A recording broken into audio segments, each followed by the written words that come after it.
Megaman is first class in the world of platforming shooters. Capcom's iconic blue bomber has been around since 1987. You may remember his battles with Dr. Wily's Robot Masters, his chargeable Lemon Buster, the impeccable beauty of the box art. Or perhaps you're more of a Megaman X guy. Your memories involve him dashing up and down slopes, hunting down mavericks, getting armored up, and being overshadowed by the much cooler Zero. But do you remember that time when he browsed through adult magazines, barged into Rose's room when she was naked, and punted the living shit out of dogs? Welcome one and all to Vivi's Doodled World. Here I doodle and also play games. This time we're taking a look at Megaman Legends, also called Megaman 64 on the Nintendo 64 and Rockman Dash in Japan. It was initially called Rockman Neo when it first came as a playable demo included in a Japanese trial disc of Resident Evil 2. This game has had a troubled past, and to say the foundations of this series was shaky is a bit of an understatement. This game came about the wishes of series producer Keiji Inafune to create a new Mega Man series. While the original and the X series were wildly similar in gameplay, he wanted this new series to be completely different, more focused on adventure and story, and also have some RPG elements. There was also the advent of the 3D era of games, and just like Mario in the widely successful Super Mario 64, Mega Man was making the leap to the third dimension. While the game wasn't an absolute disaster like the Sonic 3D games, it also wasn't a stellar success like Ocarina of Time. It wasn't a failure, but it also didn't sell as much as Capcom hoped. The third game was meant to be released for the Nintendo 3DS, despite Inafune's departure from Capcom. However, on the brink of the completion of a prototype and playable demo, Mega Man Legends 3 was unceremoniously cancelled.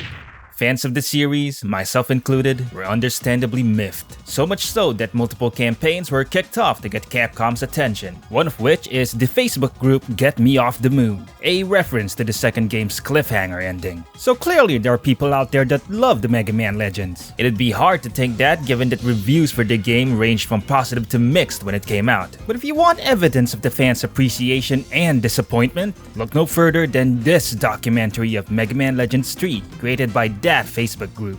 I in particular liked how Capcom tweeted the game was cancelled, partly because, I quote, "the fans didn't want to get more involved. They must have had their Mega Busters pointed at their own feet that day." Yet, despite all the outcry, the Mega Man Legends series is currently dead in the water. Now let's get back to the first game. The angry video game nerd reviewed it in a Christmas special, and he was harsh about the game's controls and story elements, noting that it didn't feel like Mega Man. So begs the question, is Mega Man Legends a bad game? I guess we'll find out together. I'm going to play through the whole game, explore all the dungeons, try out all the minigames, finish all side quests, and also show you every unique weapon Mega Man can wield. If we let the opening text scroll play, we get a description of the universe. Mega Man is a digger. His adventures revolve around exploring ancient ruins to find energy sources called refractors. We start the game with a cutscene. Mega Man grabs a big gem from a pedestal that triggers a trap. I'm getting Indiana Jones vibes. This also sets the general tone of the dungeons. It's dark, mysterious, and dangerous. With the treasure in hand, it's time to escape. The Ocean Tower is a short tutorial dungeon that teaches basic navigation. And oh boy, there's a lot to discuss. This game was made at a time when 3D controls were still being refined. The controls were also the crux of AVGN's criticism, so let's tackle this topic right now. Pushing up and down on the D-pad moves Mega Man back and forth as expected. What's not expected was what left and right did. Instead of turning Mega Man into camera, it was instead used to move sideways. Turning Mega Man requires the use of L1 and R1. It's like this by default, but if it's not for you, you can switch the turn and strafe buttons around. We have to ask though, why was this a point of contention among players? Let's make a comparison. In Mario 64, the analog stick moved Mario in the direction you push, similar to Mega Man Legends. But moving to the side also adjusted the camera slightly. Now this was intuitive in that game, but that's because Mario was primarily a platforming experience. The positioning of the camera mattered less. It's good enough that you have a good view of the obstacles. What you do want to maximize is the directional control of your character. It's why this control scheme is present in Spyro, Crash Bandicoot, and Tomb Raider. Mega Man, however, is a shooting game. Moving the character around is for positioning and dodging, while turning is for facing your opponents to shoot at them. Thus, it makes sense to separate turning from the D-pad so as to separate movement from camera control. But that's not to say it couldn't work.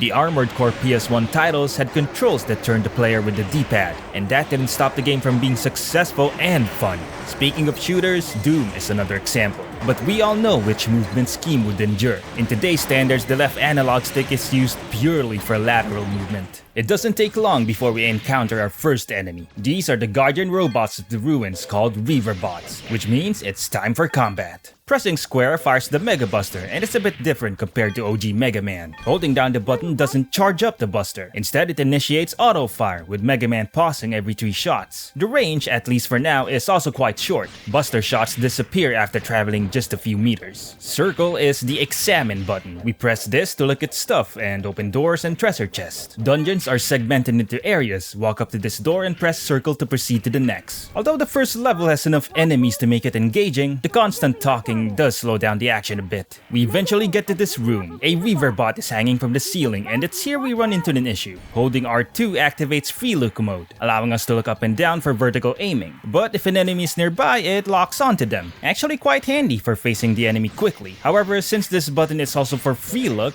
Mega Man can't move while locked on. If you want to stay mobile while shooting, you're gonna have to get used to the controls. You can also jump to shoot at the enemies above you. Mega Buster shots have some level of tracking. You have no control over this, and it can cause some issues later. You can turn off the auto lock on from the options menu, but that only means you're gonna have to manually aim for vertical combat. And they could have easily fixed this too, but that would only happen in the sequel. In Mega Man Legends 2, R2 is still for locking on, but free look has been moved to the L2 button. In the first game, however, the L2 button does absolutely nothing. The X button is our jump. Although it's rather weak right now, we can't even clear this ledge. But Mega Man can grab ledges and hoist himself up. Clearly inspired by Tomb Raider, yet beyond platforming it serves no other purpose. While hanging, you're completely helpless. You can't shimmy sideways, can't shoot, can't even turn the camera. These implements are powering barriers we need to pass. I press the triangle button to kick them down. As an attack, the kick is pathetic. The range is too short and the damage is too low. It'll mostly be used later for other purposes. Once the barriers are down, we get a taste for treasure. The one on the left has some Zenny, the currency in this game. We can also get Zenny by defeating enemies. It's in the form of these diamonds the enemies drop. And on the right, we get our very first Buster part, the Power Razor. The Mega Buster in this game can be upgraded on the fly by equipping Buster parts, and there are 4 stats to enhance. The Power Razor we just acquired slightly increases the Buster's damage. We were firing grapes, and with the attack enhancement, we now have marginally bigger grapes. The range stat causes our Buster shots to travel further before disappearing. Energy determines how many shots Mega Man can fire before having to recharge briefly, and finally, Rapid speeds up the auto fire, by far the most fun stat to increase. There's just something really satisfying about letting loose a rapid stream of bullets to your enemies. The final room has this huge Reaverbot coming after us. This is the first boss, made obvious by a life bar. Likewise, it's a fairly easy fight. The boss moves slowly and his only attack is this hammer fall. It has a big wind-up but not much impact. If we keep moving side to side, we'll be fine. Circle strafing is the key to winning Mega Man Legends. Also here, I try out the rapid fire trick. You can tap up on the D-pad to make Mega Man reset his position while auto-firing, letting him fire his next Buster shot much sooner. The timing takes some getting used to, but if you get this down, you can ignore rapid fire upgrades. The only caveat is you can't move as you fire while doing this trick. Beat the boss and a cutscene plays. Mega Man jumps aboard an airship to escape the reactivated Reaverbot. His 14-year-old voice actor did him alright, but it's also not a stellar performance. The ship is called the Flutter and it's driven by a familiar figure. I had some engine problems,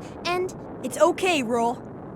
But I'm glad you showed up when you did. In the main series, Roll is a robot just like Mega Man and acts like a sister. But here, she's human and is Mega Man's actual sister. She's also our spotter while exploring ruins. The Flutter's engine overheats for plot reasons and Roll makes an emergency landing onto Catalog's Island, the main setting of the game. The Flutter is badly damaged and needs a lot of repairs before it can fly again. Thus starts the RPG segment of the game. We can interact with the environment and its various NPCs to move the story along. Right now, we're not allowed into town without citizen cards, so while our granddad is applying for them, we can check out this shopping arcade. On the way, we find a ship. Apparently, it's parked illegally right outside the city walls. The pilots are these 1-foot-tall Lego men hiding nearby. This is our first interaction with the effective mascots of the game, the Servbots. Enter through the gate marked N for North. It's here we enter a quite festive and colorful plaza called the Apple Market. Let's browse while we're here. In the music store, we can sample some music. This, I'm guessing, is from Mega Man X. It has that adrenaline and electricity to it.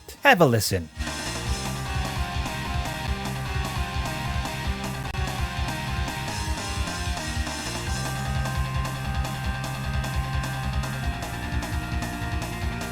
Ooh, there's a dog. Apparently it's named Paprika. Kinda rough looking, but also kinda cute. We can also find stuff from strange places like inside this cardboard box. Examine it with the circle button and we get a broken cleaner. This is a good way to encourage exploration. Put in little bits of fun interactions, not just text. When in town, Mega Man's weapons are disabled. We can still kick stuff though. Like this tin can. Clean it up by kicking it behind the bakery shop and you get paid. Not exactly my idea of clean, but I guess out of sight, out of mind. Let's check out this bookstore. These shelves are right here for everyone to see, yet they apparently contain dirty magazines. Hey, Mega Man is shorter than the shelves, so what if we... Ah, I see. The models are the girls from Darkstalkers. What the hell? Actually, I'm just kidding, this doesn't happen. The texture, however, is present in the Japanese game. In the English versions, it's replaced by a comic book. Right, shopping trip over, let's get to the junk shop. The shopkeep asks us to look for a husband. He's inside the dungeon just outside the city gates. But right as we enter, a man is screaming for help, so we enter the door right in front of us. But it's a dead end. You might say it's weird that they put that door there, but I say it's a good way to drive home the idea that the obvious path isn't always the right one. These ruins are maze-like and you can get lost quite easily. We saved the guy by shooting dead all these robot snakes. We can go back now, but first we explore this side path where we get our second buster part. We can only equip 2 at a time, so if we find more we'll have to start swapping them out. Fortunately, we can change parts at any time. The junk store owners reward us with our first key item, the mind parts. They also ask for our name and I don't know why I chose hippopotamus. And from this moment on, my save file is permanently damaged because they actually believe you. For the rest of the game, they will call you hippopotamus. They also give us this van right outside the city. Ro uses the mind parts to make the splash mine, our first special weapon. These weapons are equipped onto Mega Man's right arm and they serve a variety of purposes. You can think of them as weapons Mega Man gets after beating robot masters, except instead of beating bosses, we have to explore the world. They have limited ammo and we can't change what we have equipped on the fly. We have to go back to Ro to do so. This special weapon is the only freebie throughout the story. The splash mine just throws a mine right in front of Mega Man. Careful you don't step on it yourself. This is also the only special weapon that can harm you as well. Time for the obligatory stealth section. These boys won't move unless we listen in on their little meeting in front of the city gate. Hold circle to make Mega Man walk very, very slowly. And we eavesdrop right in front of them. And then they leave. Hope you enjoyed it. That's the last stealth section of the game and walking will never be useful again. Now we enter the downtown area. It's the residential zone of the island and there's stuff to explore here, but we'll do that later. I also legitimately forgot there were cars in this game and so this happens. We spot a girl being chased by a dog. She retreats to this light post. What are you staring at?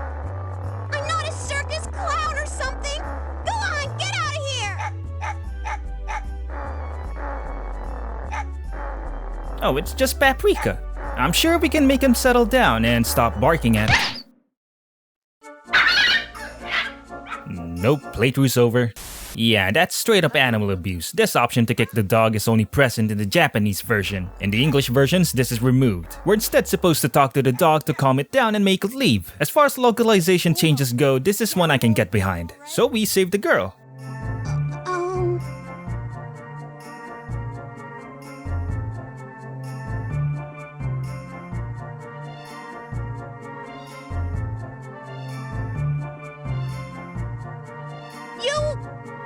You just mind your own business. You know, I can't tell for sure, but I think she likes Mega Man. Moving on, we visit the junk shop again because now we can buy some upgrades. These include buster parts, but also life gauge upgrades for our maximum HP and the energy canteen, effectively the sub-tank in this game. Now, as we already know, buster parts can also be found in dungeons. However, all life and sub-tank upgrades are only bought in the shop. In theory, we could max them out right now if we had enough Zenny. It's kind of a strange choice. You have intricate dungeons ripe for exploring, yet these very helpful upgrades in the game are just bought with money. They would have otherwise made exploring so much more rewarding. Here comes trouble. Pirates have started attacking the island. They've been refused by City Hall permission to explore the ruins and are now trying to take the keys by force. Roll rushes in out of worry for her grandpa. Fun fact, you actually can't outrun her as he jogs through the market, but if we hop, you can get ahead and block her to get a hidden cut. Well, I tried. So, the RPG segment at the start of the game is admittedly mediocre, but getting through it is worth it. The game picks up quickly from here, and this next segment in particular is a lot of fun. Our goal is to reach City Hall and rescue Gramps, but the pirates are blocking the way. We have to fight our way through, and the first hurdle are these 3 robots. And they're driven by the inflated Lego men. Turns out they're henchmen of the pirates. But our actual objective isn't just defeating them. They'll pass around the key that we need to open the city gates. The big robots on tracks all have different properties. The blue moves fast, the red has more firepower, and the yellow has more HP. We'll also be shot at by their flying ships, but they're merely distractions. Let's focus on getting that key. And once we do, we can't pass quite yet.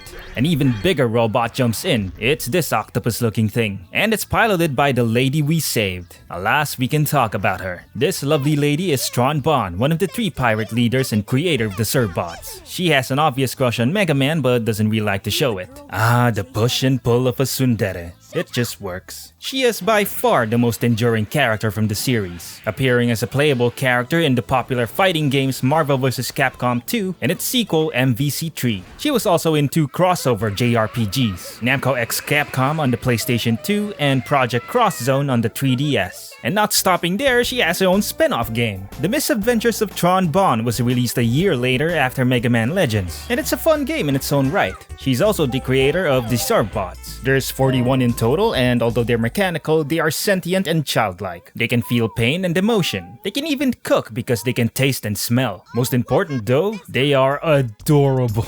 Look, it's a piggy! A piggy!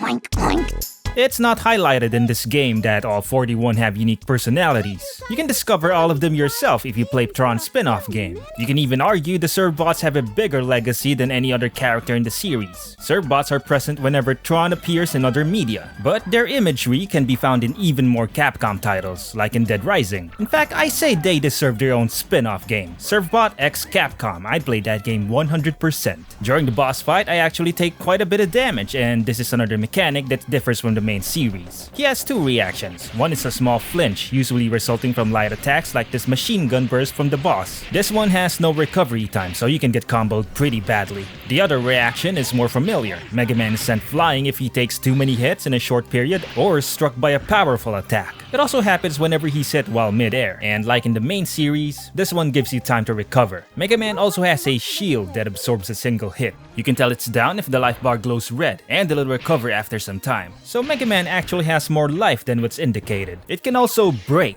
usually from receiving a particularly heavy hit, or to save you from a blow that would have been fatal. Here's a nice touch. You can use the buildings in town as cover, but they'll eventually break, and it actually has gameplay implications later. Beat the boss, and Tron pops out of it, and we get a cutscene. They really went into on storytelling here. There are a lot of cutscenes in this game. You then might notice this monkey stuck in a bowl following us to places. This is Data. Gameplay-wise, he's our save point, conveniently appearing right before dungeon entrances and boss encounters. He also restores our health and special weapon energy. He doesn't restore our sub-tanks though, for that we'll have to visit a shop. It's also not proactive, you have to ask for the recovery. If you forget, then good luck. Next mission, we have to protect City Hall. Well, it says that, but nothing actually happens if all the buildings get wrecked, so there's no actual fail condition. The news team up on the airship gives us a tip. These ground pounders will come back if we don't deal with the flying robots that keep dropping them in, so they should be our priority. Once we clear them out, we're still not done. Time for another boss battle against another member of the Bonds. This is Bon, full name Bonbon, I guess. And he's a sentient robot that can only say one thing. Is the Gustav, Bonbon? Can you hear me? Over.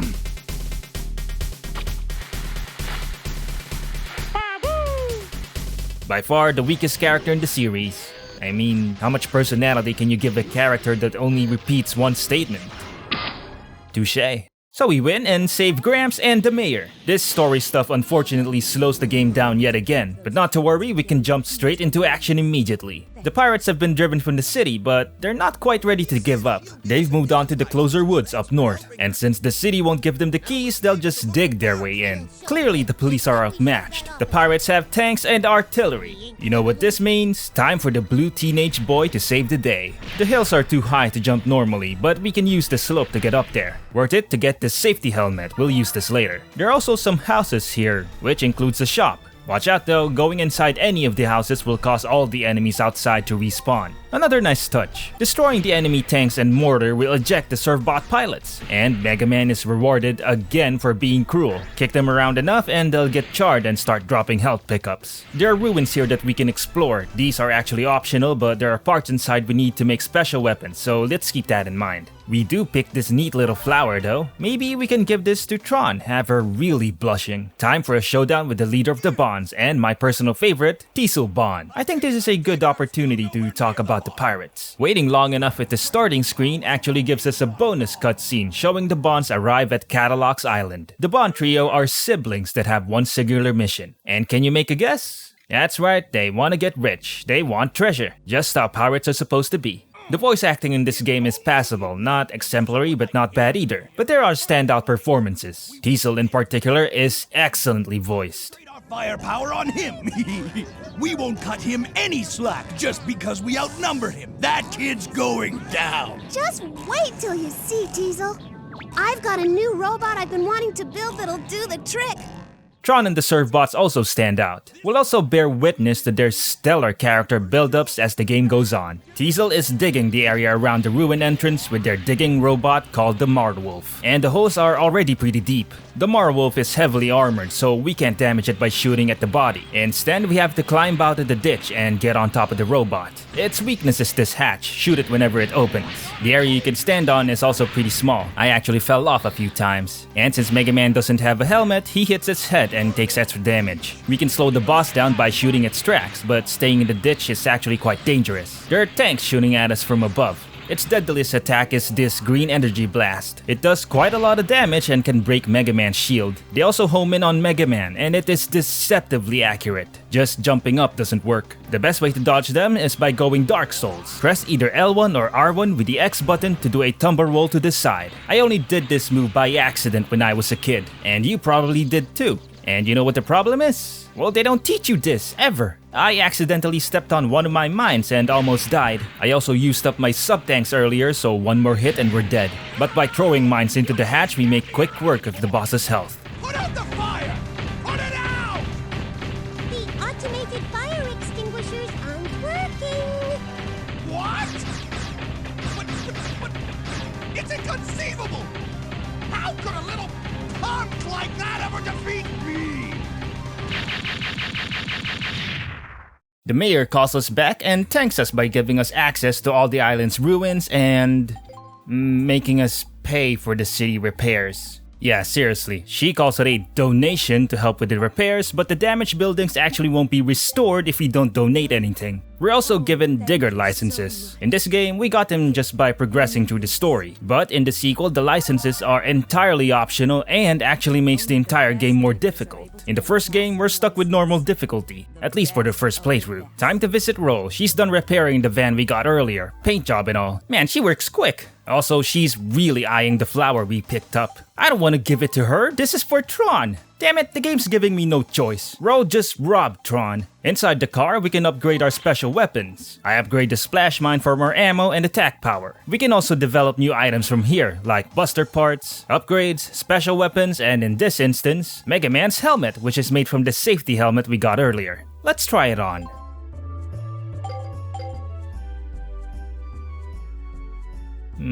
I know with the helmet we now look like proper Mega Man, but do we look like proper Mega Man Legends? I think not. Thus, I proceed with no helmet for the rest of the game. Let's take this time to actually explore the city. I visit the police station and you know it's a typical day in an anime when a girl comes in to report her panties stolen. We've been finding stuff inside cardboard boxes, but we can also inspect rubbish bins. You know something's inside if it stays closed when kicked. At least exploring the town feels rewarding. Also, the geometry of the whole game is mostly laid out on a grid with 90-degree angles, so a quick camera turn button would be useful, and luckily we have that here. Just press a direction and tap circle to snap the camera. The graphics are also very stylized, though everything looks blocky and the town's architecture is kinda flat, but it has a nice gamut of colors and the cel-shaded lighting effect helps. The characters themselves are also well animated. To me, it kinda looks like an anime in motion. Our next objective is back near the flutter, but now we can fast travel with the support car. We can even call it over from pretty much anywhere in town with a handy walkie-talkie. Before we head for the first subgate, let's explore this first optional dungeon. We come to this looping area and Oh my god, the first boss is now a regular enemy, and it has both arms! This spooked the ghost out of me the first time I went through it, but it's not much harder to beat this one either. I got some treasure inside and a new buster part, but we can't get all the treasure yet it seems. If only we could jump higher. More pirates are waiting for us on the way to the subgate. Roll helps us out with the support car, we can use it as a shield. Watch out though, she's complete poo as a driver and she'll run you over if you get in the way. We need her to ram this gate open, and I say it's time for a test. Does Roll care about Mega Man?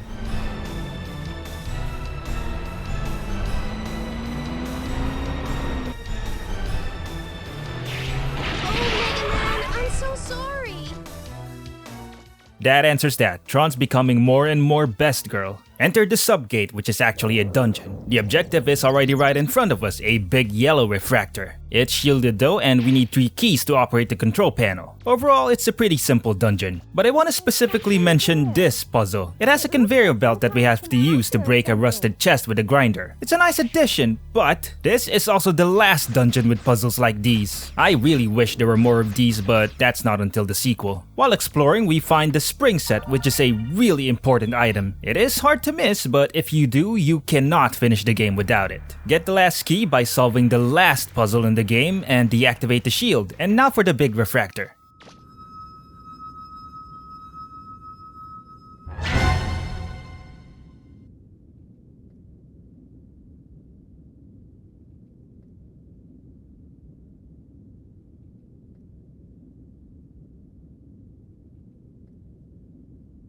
Nothing's happening? Before leaving, I noticed a ledge that's a bit too high to climb. Roll's just outside and she'll develop the springs that we just found into the jump springs. It increases our jump height by quite a lot.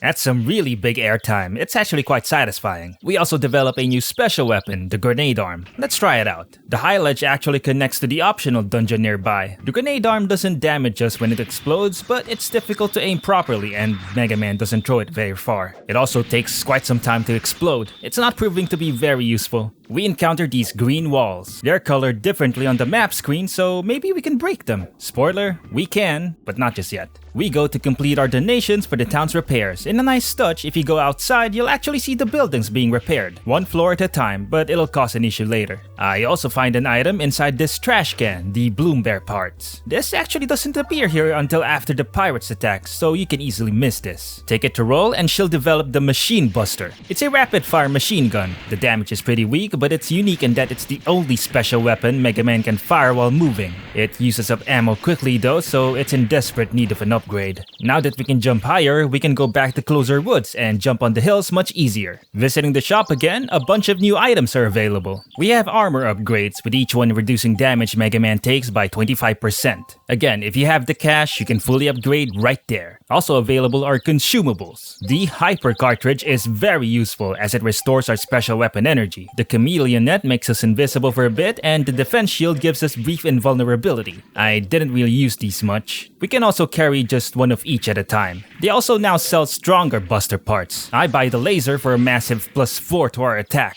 With this, our Mega Buster is now shooting lemons, just as how it should be. We also find our first side quest here. The 3 boys from the market have made this house their secret base. Their leader is the big guy here named Jim. We're tasked with finding a pickaxe to make renovations. We'll focus on this later. Right now we have ruins to explore, and I don't really find much. We find another wall we can break later, but most importantly, we find the cannon kit.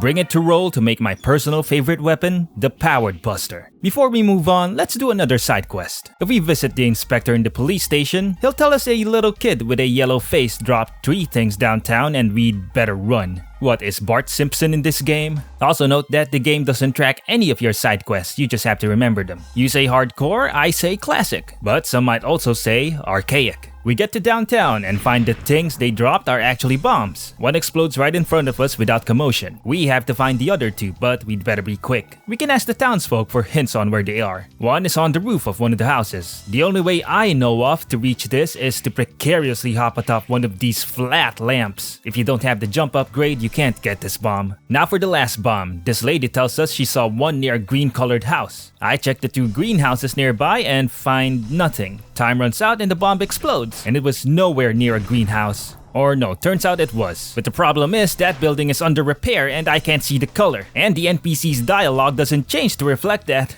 How was I supposed to know? This is particularly punishing because the bombs become items when disarmed. So once they explode, they're lost forever. If you're aiming for 100% completion, watch out. On to the next area, a new part of town. Uptown Catalogs is by far the most festive feeling part of the game. It has a museum, hospital, and TV station. There are a bunch of quests here, but we'll do them later. We do want to get this broken propeller in one of the bins behind the hospital. This, together with the broken motor and cleaner, becomes the vacuum arm. A non-offensive weapon, but one of the most useful in the game. I speak to this painter. Something's missing. What do you think I should add? Huh? What did you just say? I keep repeating, there is no shortage of opportunities to be a jerk in this game. The big refractor we found can be used to power the broken boat in the uptown port. Ro fixes the boat without permission and that's supposed to be charming. Nah, she swatted us away and tried to ram us with a car. Do not be fooled. We used the boat to get to the second subgate, but not before running into more pirates in a really nice set piece. It's also a good idea to say before the battle because you can get stuck if you're unprepared. This is a sea battle played out like a rail shooter. Megaman himself is in no danger here. Instead, the pirates will try to sink our ship. The yellow submarines will shoot missiles and the red ones will fire torpedoes. Destroying the submarines isn't our priority. We just have to survive long enough. So prioritize shooting down the projectiles. But the busters auto-tracking can actually mess with us here, going towards the boats instead of the torpedoes. Eventually, they run out of ships to come after us, but now we face their new robot, this frog-looking thing. It's called the Balkan Garat. You wouldn't know that if I didn't tell you because the game doesn't always name the bosses. We are outmatched while out in the open water. Ro gives us the option to retreat and repair the boat to make the next fight easier, but we're going for it with half energy remaining. I'll pause talking for a brief moment here. It's high time I let you hear the game's music.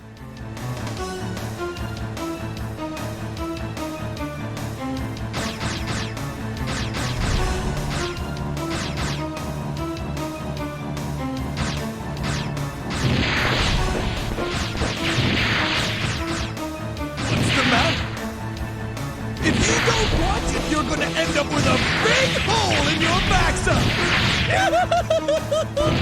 Armed weapon.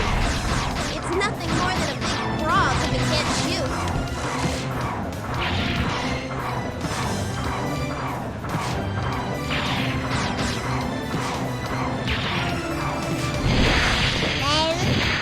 I quite like the music in this game, and I think I know why. Individual tracks are mostly just 30-second loops, but that's because there are numerous tracks and it's used primarily to set the mood. Towns have a festive feel, dungeons have slow, creepy tones, and battles against the pirates have a lot of orchestral flair. And not a single boss battle theme is reused. Heck, new boss faces also change the music. The variety here makes each individual fight a bit more memorable. This small area is where we make our last stand. We can't damage the boss yet, but we can take out its weapons, and this is where we can get stuck. The Mega Buster's minimum range will never reach the boss, so if you came here with no parts to upgrade your range and your special weapon isn't viable, you are screwed. There's no way you can win this battle. But this is where the Powered Buster comes in handy. Effectively an arm-mounted bazooka, it shoots a powerful projectile that has really long range. A bit difficult to use though, since it takes a bit of effort for Mega Man to fire it, and the projectile is a bit slow. But damn, when it hits, it is so satisfying. Beat the bonds for another cutscene. We see more of Tron having conflicting feelings about fighting Mega Man. I don't understand. Even though we got the better of us again, I don't feel the least bit angry. Why is that? I'm sorry, Tron, Roll took your flower. Time for the second subgate, and to show off the vacuum arm. This is one of 3 non-offensive weapons in the game. Instead, it's a tool for farming Zenny. It sucks up nearby refractor shards. With this, we don't have to walk around to pick them up. This is also the first weapon where the special stat really comes in handy. Some weapons can have their special stat upgraded, and it changes certain things about the weapon. For example, the Machine Buster increases the spread of fire, but there it's not very noticeable, and debatably it makes the weapon worse. The unupgraded vacuum arm pulls pickups towards Mega Man slowly, but upgrading the special stat speeds up the suction speed. At maximum, it is near instantaneous and can even suck up items regardless of height. The second subgate is a bit more intricate than the first. We still have to find 3 starter keys, and this time they're in less obvious places. Anyone who's played this game will remember this big water room. 2 of the keys are in here in the high corners. I get the first one, no problem. And the second one is right around this corner where we have to jump and... what the fuck? Where'd you come from? Okay, so I knew there were invisible enemies in this room, but they're supposed to be at the bottom of the room, not up here. That legit gave me a good jump scare. And now that I think about it, it's moments like these and the unsettling music that makes Megaman Legends a bit of a scary game. I think you'd have to be pretty unattentive to miss this treasure chest in the middle of the room. It gives us the joint plug, an absolute game changer. Give this to Roll and she'll upgrade our Mega Buster to enable equipping 3 parts at a time. At the deepest part, we find another big refractor. This one's big enough to repair the flutter. Use the 3 keys we found in the dungeon to disable the shield and we're done. Or not quite. This barrel in the previous room turns into a boss fight. Its whole body is invulnerable, its only weak point is the head. But instead of using lock-on, it's actually better to jump and shoot. The Mega Buster's tracking really helps out here. Give the red refractor to Roll and she fixes the flutter. With this, we can now go to the last subgate back in Closure Woods. We can also explore the flutter, which actually has a few useful items we can use to make weapons. Inside Grandpa's room is the bomb schematic used to make a special weapon, the Grand Grenade. Not to be confused with the grenade arm. Grand Grenades immediately explode upon contact and are much more powerful. It's also kinda required, as we'll see soon. We also developed the Jet Skates. This is equipped onto Mega Man's legs and it lets us travel more quickly by holding down the circle button. It's not suitable for combat because the skates take a hot second to start up, you can't slide sideways without moving forward, and you can't shoot while rolling. We can adjust their speed and strafe with the D-pad, and of course we can turn with L1 and R1. Watch out for traffic though. While we're here, let's explore the uptown area. First off, the museum. It's closed, never mind. The TV station has 3 minigames we can play. A balloon popping game that tests your aiming skills, a time trial that requires you to use your jet skates, and this one where you kick balls towards a dog and sometimes a puppy towards a glowing dog. And no, this one wasn't removed in the English release. Yeah, there may be robots here, but the imagery still isn't good. It is worth finishing all of the minigames though, because once we do, we get rewarded with sweet, sweet treasure. The hospital has a side quest for us. This girl in a wheelchair is named Ira. We can donate money back at City Hall to improve the hospital's equipment to help her recovery. It costs a total of 15,000 zenny. Not cheap, but it's for a good cause. And while in City Hall, we also find a serve bot who says they're filling out forms to open a restaurant. Hey, it seems the pirates aren't completely bad. Go back to Ira's hospital room and she's walking already. Wow, whatever they bought with our donation, we need that in real life. The talented lady's still here. She has so much talent, she doesn't need Mega Man to tell her she needs more red in her portrait. Let's help her out anyway. And what better place to get art supplies than...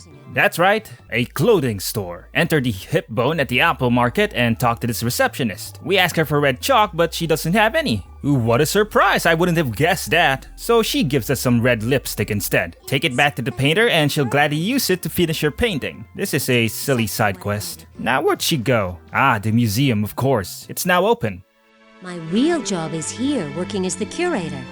Damn, Mega Man's lucky he's not booted out instantly for being rude. We can actually donate some of the items we find throughout the game for display in the museum. I donate everything I can right now. We need to complete the collection to craft a special weapon at the end of the game. Another side quest from the inspector. A man in the lobby lost his bag, so I talked to the guy. He's behind the front desk for some reason. Hey, I'm here to find your lost bag. Come on, hey, give me the quest. It's a simple detective quest. Just follow a trail of clues which eventually leads us to the library. The librarian tells us the man went out to get a drink. The girl by the vending machine tells us he saw the man but he had no bag, which means he dropped it before he got there. I try asking this girl but she gives us a smooch instead. Did we just score? We find the bag in this trash can, take it back to the police station, and the quest is done. And now we go into the last subgate. I equipped the Grand Grenade because we're actually gonna need it. The music in this dungeon in particular is extra atmospheric and extra spooky. Same routine though, get 3 ID cards and return to this control panel.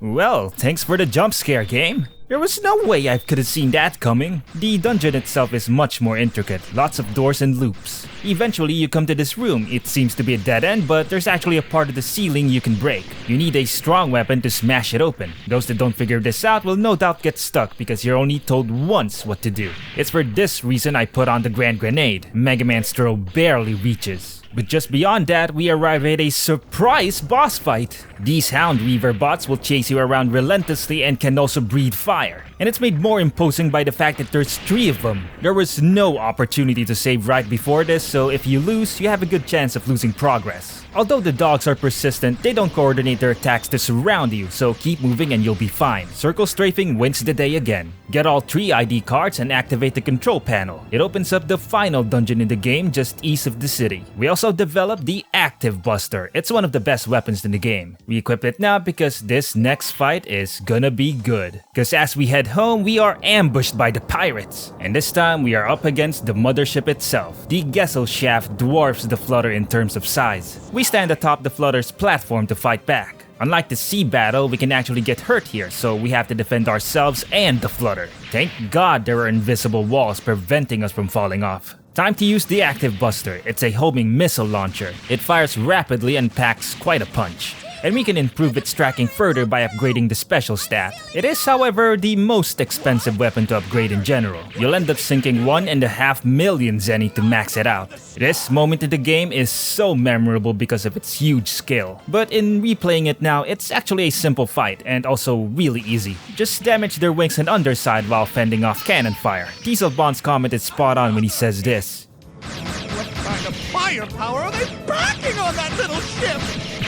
Once we destroy the bridge, the Gesellschaft goes down. Just look at how small the Flutter is in comparison, yet it won the battle. This imagery is absurd. But guess what? It's not over. The pirates escape in a winged robot and are determined to beat us. Unfortunately, the upgrades I made to the Active Buster's range isn't enough to melt the boss, so I'll have to make do with shooting it whenever it flies overhead. After the defeat, we get this cutscene. I'm sorry, Teasel. I lost. Don't worry your pretty little head over it, Tron. We tried our best, but sometimes your best isn't good enough. We lost fair and square. That's life.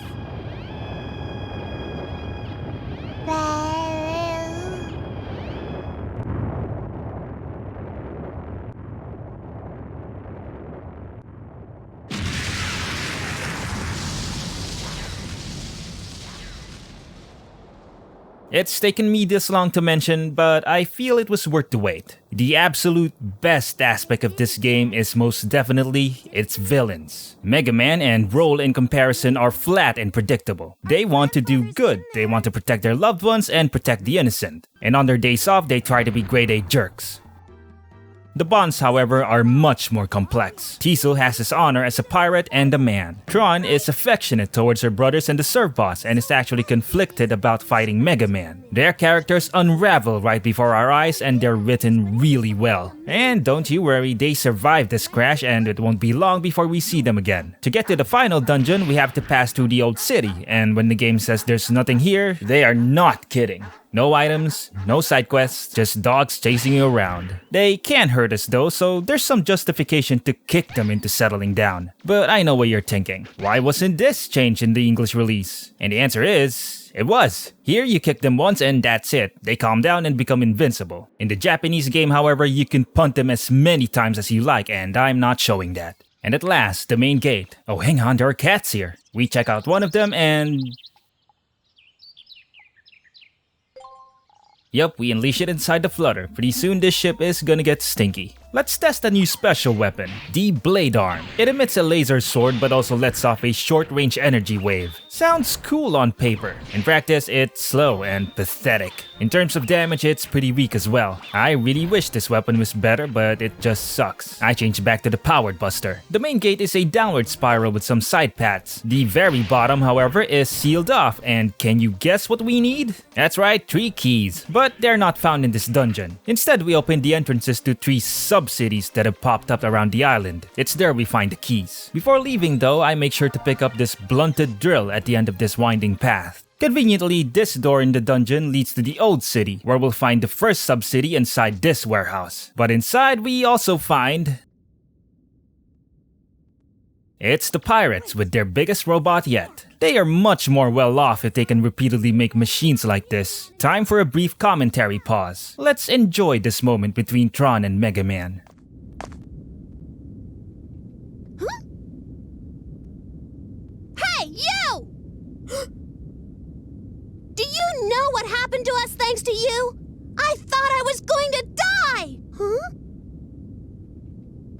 You're alive! That's wonderful! Let go of me!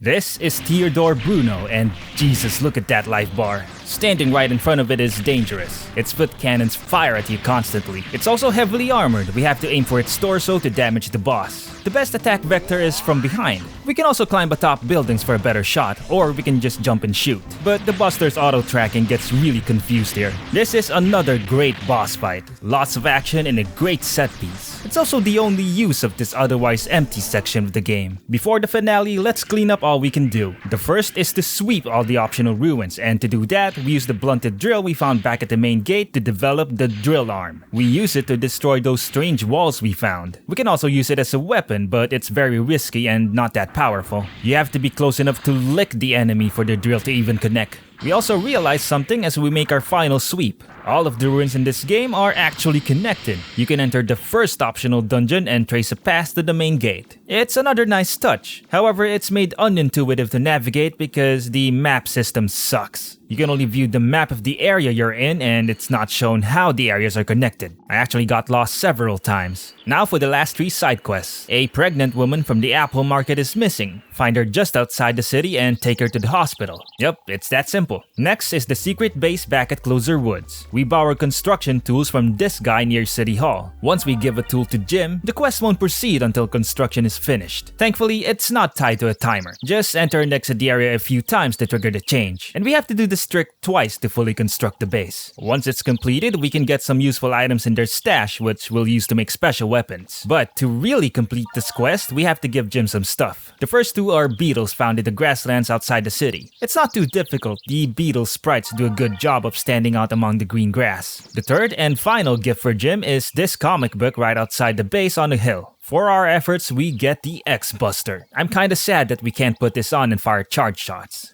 Okay, this last side quest is a funny one. Watch TV from the flutter and we hear a bank robbery is afoot. Thus initiates a police chase downtown. We have to disable the robber's vehicle. But why is the voice of the driver familiar? We weren't doing anything! Disable the vehicle and get the trunk with the money in it. From here we can do 2 things. One is just leave the area, in which case we keep the money. An easy 200,000 zenny. And as a bonus, it also unlocks Megaman's black armor. It makes us evil and more powerful.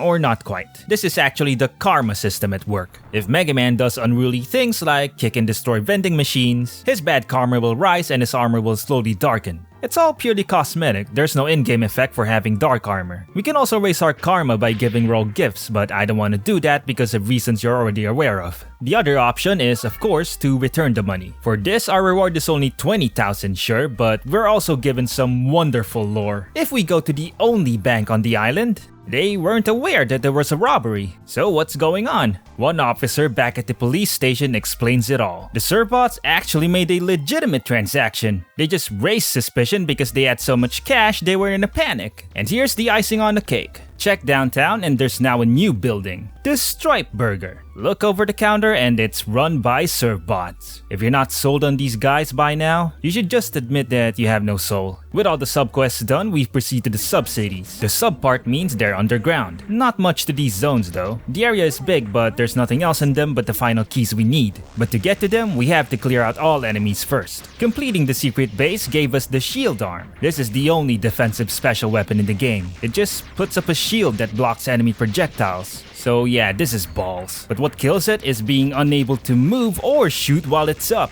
So you're sacrificing offense and mobility for defense. We are far far away from the latest iteration of the lance in Monster Hunter. We also get the Spread Buster, a special weapon that lobs numerous grenades forward. It's a pretty cool weapon, but the lock-on doesn't adjust the arc of Mega Man's fire, so it ends up having short range. And yeah, you can't fire special weapons while jumping. Grab out the keys, there's one per sub-city, and we can now access the final area. But one more task. Let's complete our donations at the museum. In total, there are 8 artifacts. We found them in numerous places, the dungeons, the side quests, and even the TV station mini-games. And all of that is to make this girl visit the museum. Talk to her and she gives us the Prism Crystal. It's the final item we need to develop the best weapon in the game, the Shining Laser. I've been rather conservative with my Zenny throughout this playthrough, and it's all for this moment. I pour all I have into upgrading it as much as I can. And now we're ready to take on the final area at the depths of the main gate. A disembodied man is activated and he recognizes Mega Man as Mega Man Trigger. He himself is named Mega Man Juno. And I'm gonna try to explain this as much as I can. Juno is trying to reinitialize all carbon-based life forms on the island, and it's all to prevent overpopulation? Okay, so I've been dodging explaining the plot of Mega Man Legends because it's all for moot. I'll elaborate soon. Juno then traps us and proceeds further inside.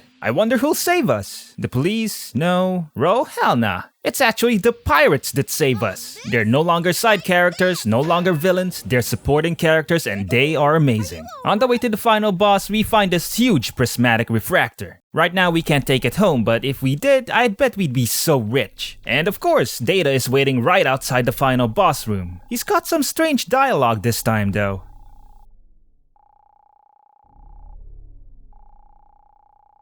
What do you mean we've got to do what we've got to do? I'm the one that's saving the world here. Alas, it's time for the final boss. See his life bar? See how short it is? Well, don't be fooled. His defense rating is cranked up to 11. Observe how my Buster Barrage isn't doing much damage. It's here where the Shining Laser, well, shines. It doesn't shoot lasers though. The Active Buster shoots missiles and the Spread Buster shoots bombs. The Shining Laser, however, emits a continuous stream of light that melts health bars. It does damage on every frame. Even with Juno's humongous HP, the Shining Laser's effect on his life bar is noticeable. The boss has 2 phases, and the first is more difficult because his attacks are faster and much more frequent, and he likes to teleport around. You are constantly dodging and readjusting your aim, and this stomp attack is kinda annoying. It lets off a shockwave which we have to jump over. Whenever he does this move, you have to seize your offense and back off. And of course, as a final boss, he has to have multiple phases. He gets a bigger and more imposing body, but this also means he's slower and more easily hit.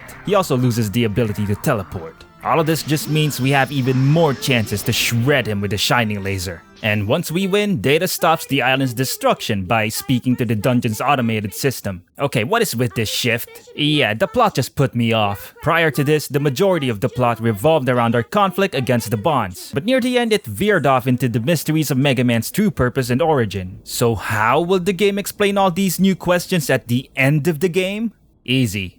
It won't. The ending of Mega Man Legends 1 is a huge cliffhanger. Better wait for the second game if you want to find out. As for the island though, we've unraveled its mysteries. Thus, Mega Man and friends prepare to depart. Before leaving, we're given one last chance to say goodbye to the island folk. I visit the junk shop couple, who still calls us hippopotamus despite Mega Man being on TV and becoming the talk of the town. And that's the end of the game, but don't go away yet, there's one last cutscene which I'll show everyone at the end of the video. So, that was Mega Man Legends. From here, if you're so inclined, you can replay the game on hard mode. Admittedly, in the default setting, this game was quite easy. But now to wrap this up, this is far from a bad game. From the writing, the production value, the voice acting, it's clear a lot of love was poured into this product. While the control scheme is most certainly flawed and takes some getting used to, at least the learning curve is smooth. There is the slow RPG section at the beginning of the game which may turn players away. Yet, I say it's overshadowed by the impressive set pieces soon afterward.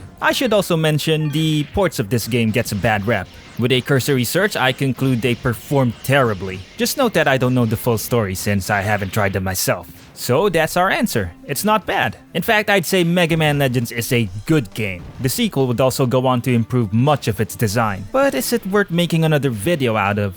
Let me know in the comments. For now, I leave you with the Bond's last cutscene. Like, subscribe, show your support and all that. I hope you have a lovely day. See you next video.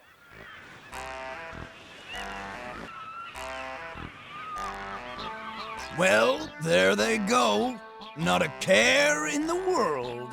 Hey, Tron, can't this thing go any faster? No, it can't. I had to gather up all the spare parts from everything he blew up to build this.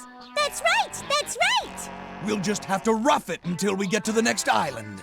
If we sell what we found, we'll get back what we lost and then some. We'll live like kings!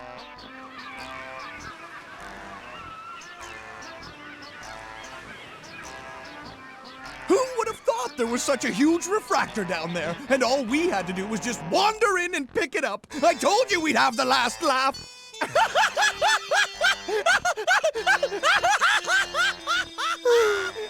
That's assuming we make it to the next island without sinking. Oh well, at least he's in a good mood.